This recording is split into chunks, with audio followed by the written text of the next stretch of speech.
মোৰ নাম ৰাধা। মোৰ বয়স ৩০ বছৰ। স্বামী ডাঙৰ দোকান আছে। ৰাতিপুৱা ঘৰৰ পৰা ওলাই এই সন্ধিয়া ঘৰলৈ উভতি আহে। আমাৰ বিয়া প্ৰায় ৩ বছৰ হ'ল। এতিয়াও মোৰ স্বামী মোক সন্তান দিব পৰা নাই।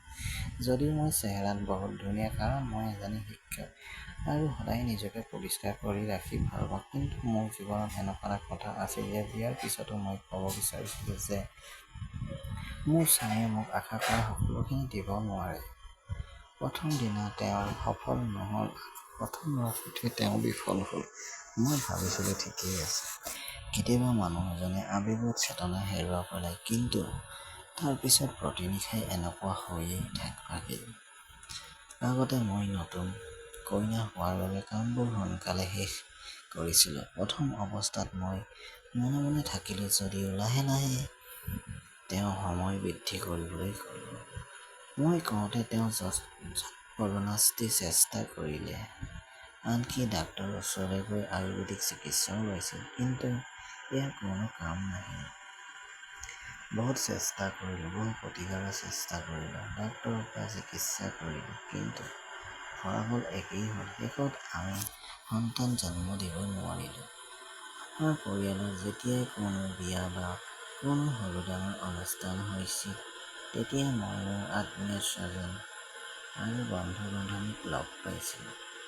সকলোৱে মোক সুধিল যে সকলো ঠিকেই আছে নেকি? তেতিয়া মোৰ বৰ বেয়া লাগিল।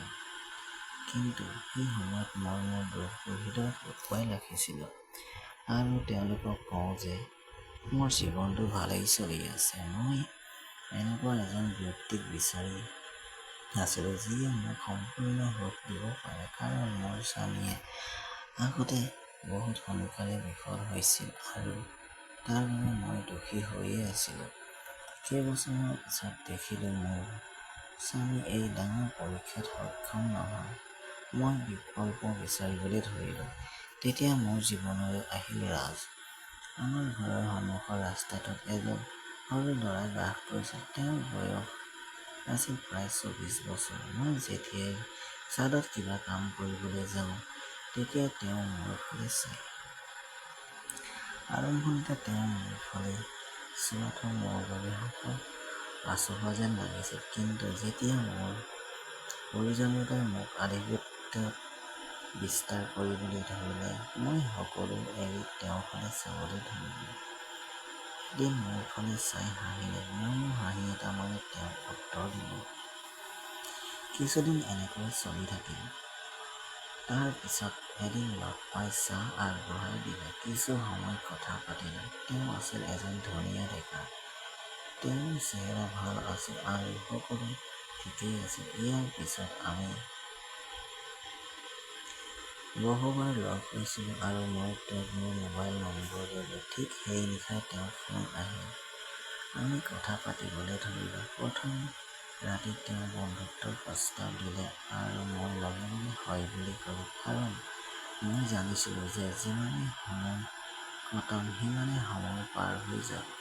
আমি বন্ধুত্ব গঢ়ি তুলিলোঁ আৰু তেওঁৰ পৰা বহু ধেমেলীয়া ফটো আৰু মেছেজ আহিবলৈ ধৰিলে। প্ৰায় ৫ দিনৰ পিছত মই তেওঁক হয় বুলি ক'লোঁ। ইয়াৰ পিছত সকলো সলনি হৈ গ'ল। বৰ সুখী অনুভৱ কৰিবলৈ ধৰিলোঁ। স্কুল কলেজৰ সময়ত বহু ল'ৰাই মোৰ ফালে চাইছিল আৰু কিছুমান ল'ৰা মোৰ ভাল লাগিছিল, কিন্তু কথাবোৰ কেতিয়াও আৰু আগুৱাই যোৱা নাছিল। এতিয়া মোৰ বিয়া হৈছে। কিন্তু এই কথা জনাৰ পিছতো মই অনুভৱ কৰিলোঁ যে এই সম্পৰ্ক বেছিদিন আৰু নাথাকিব।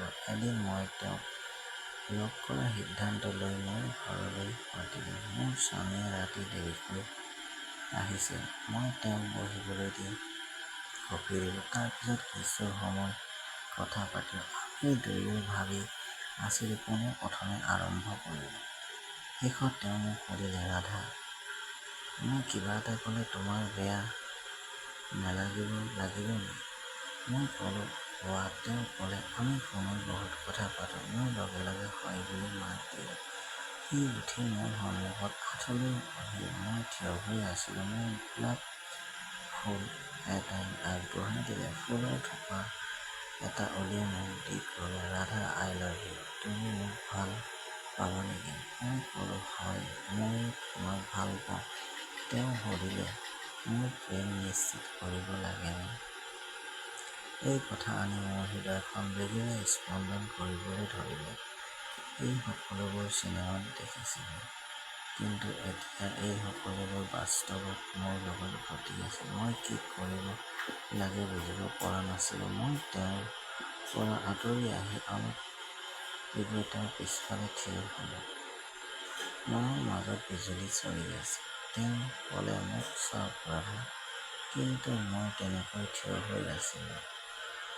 মোৰ কান্ধত হাতখন থৈ মোক তাৰ ফালে ঘূৰাই দিলে। তাৰ পিছত মোৰ মুখখন ওপৰলৈ তুলি লেচত এটা মুদি দিলে।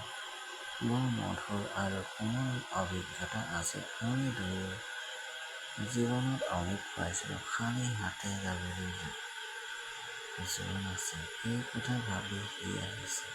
এইবোৰ প্ৰশংসা কৰিবলৈ মোৰ লাজ লগা হাঁহি এটা পালে।